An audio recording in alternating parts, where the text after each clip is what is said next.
a quelqu'un au sommet de l'État togolais qui a décidé d'en finir avec moi. Il a dit à ses ministres, il a dit, lui là, il faut qu'on lui trouve une solution par tous les moyens. Je vous ai dit ça. Et par la suite, puisque c'est sa volonté qu'il a exprimée, les ministres doivent mettre ça en musique. Donc, ils ont multiplié des réunions. Ma force, c'est que je suis toujours au courant. Ils ont multiplié des réunions.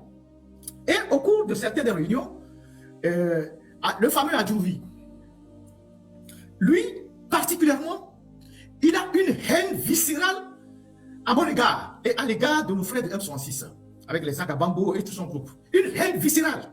Et à plusieurs réunions, il a toujours dit, lui là, il faut qu'on le ramène ici, pied et mains liés. C'est Adjouvi qui dit ça. Hein. Il faut qu'on le ramène au Togo, pied et mains liés. Je ne le connaissais de nulle part, je ne sais pas qui il est. Il a débarqué au Togo, il a eu son gombo auprès de Faure Gnassingbé, il vit sa belle vie, la belle vie qu'il n'avait pas en France. Et il pense que pour continuer à vivre auprès de Faure, il faut tuer quelqu'un. Donc, quand ils font les réunions, il est celui qui est le plus zélé. Lui là, il faut qu'on l'achève. Les gars du M66, il faut qu'on les traque. Et donc, ils ont fait une réunion au cours de laquelle ils ont décidé de venir voir le ministre de la Justice en France. Mais avant de venir voir le ministre de la Justice en France, il faut venir avec un document. Il y a de cela 1 an, vous vous rappelez, ils sont venus avec Afan Gbedi et le jeune Nachaba pour faire le tour des autorités françaises, pour présenter nos frères du M66 et tous les activistes comme des terreaux qu'il faut arrêter, qu'il faut extrader. Et après, ils ont fait le tour des médias et leur mission a échoué. Il y a cela 1 an, rappelez-vous, Afan Gbedi et tout ça. Et Afan Gbedi a même sorti un document pour justifier le mandat d'arrêt international. Je rappelle que moi, j'ai déjà 2 mandats d'arrêt international. Et dans un des mandats d'arrêt international, dont j'ai la copie, ils disent que les attaques qui ont eu lieu en 2021 au nord du Togo, c'est moi qui ai financé ces attaques-là, avec le commandant Olivier Ama. J'ai ce mandat d'arrêt, je l'ai transmis aux autorités françaises et aux ONG qui m'accompagnent. Vous imaginez que moi, Ferdinand, je suis arrivé en France à peine 1 an, moi j'ai eu de l'argent, des moyens pour financer une attaque djihadiste au nord du Togo. Ils ont écrit ça dans le PV, noir sur blanc, que moi j'ai financé une attaque djihadiste au nord du Togo.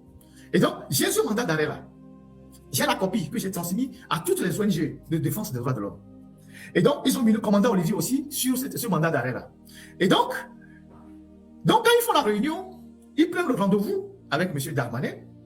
Adjouvi instruit le procureur et le doyen des juges de rédiger une requête d'extradition.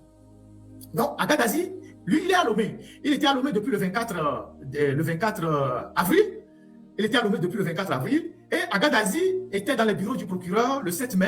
Il faisait l'aller-retour entre le bureau du procureur et le bureau du doyen des juges pour rédiger cette réquisition d'extradition que Adjouvi devait apporter ici pour voir le ministre de la Justice française. Les Agabambo, les autres, ils ont déjà leur dossier ici. Donc, eux, ils viennent juste pour appuyer ça. Donc, pour moi, ils ont besoin d'une requête d'extradition. Et donc, le doyen a saisi, non, le procureur a saisi le doyen des juges, M. Koutouli, par une réquisition, et lui, il a rédigé la requête d'extradition que Adjouvi a apportée ici dans ses valises pour venir voir le ministre de la Justice française. Mais avant qu'il n'arrive ici, moi, je savais déjà tout ce qui se manigançait, pourquoi il vient exclusivement, ce qu'il va venir faire et tout. C'est d'ailleurs pourquoi j'ai eu, à la minute près, toutes les informations sur son trajet, quand est-ce qu'il est arrivé, l'hôtel où il a logé, comment l'appelle-t-on, l'heure à laquelle il avait rendez-vous avec le ministre Darmanin et tout ça. Et donc, il prend son avion avec certains des avocats, tout ça, ils arrivent ici et ils vont directement à la place Vendôme. C'est le ministère de la Justice. Ils vont à la chancellerie. Alors, il a fait sa mission et il est reparti hier.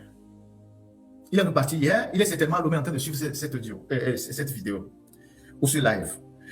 Alors, voilà comment il est arrivé en France. C'est pour mettre en œuvre la volonté de Faure Gnassingbé. Ce n'est pas la volonté d'Adjouvi, c'est Faure Gnassingbé qui leur a dit, lui là, et ses amis, ils en font trop, ils nous dérangent, il faut leur trouver une solution, particulièrement lui. Il faut le neutraliser. Et Adjouvi et Agadazi ont frappé la poitrine pour dire, nous on s'en charge, monsieur le président. Restez tranquille, on va aller les ramener. Donc ils ont mis la justice en branle. Le procureur a rencontré Agadazi à son bureau, ils ont travaillé. Après ils sont allés chez le doyen des juges, ils ont travaillé. Et la requête qu'il a apportée ici, je vous la montrerai un jour. Pour le moment, je ne dis rien sur la requête. Ils disent que je suis un terreau, que toutes mes activités ici servent à déstabiliser le pays, que j'appelle, écoutez très bien, que j'appelle dans mes lives les Togolais à tuer les Français. Je ne sais pas si vous avez une fois entendu, moi, Ferdinand, dans un live, j'ai appelé quelqu'un à tuer quelqu'un. Ils disent que j'appelle, c'est ce qu'ils disent pour appâter les Français, que j'appelle les Togolais à tuer les Français qui sont Togo. Je ne sais même pas si un jour j'ai dit ça ou je peux rêver de dire ça.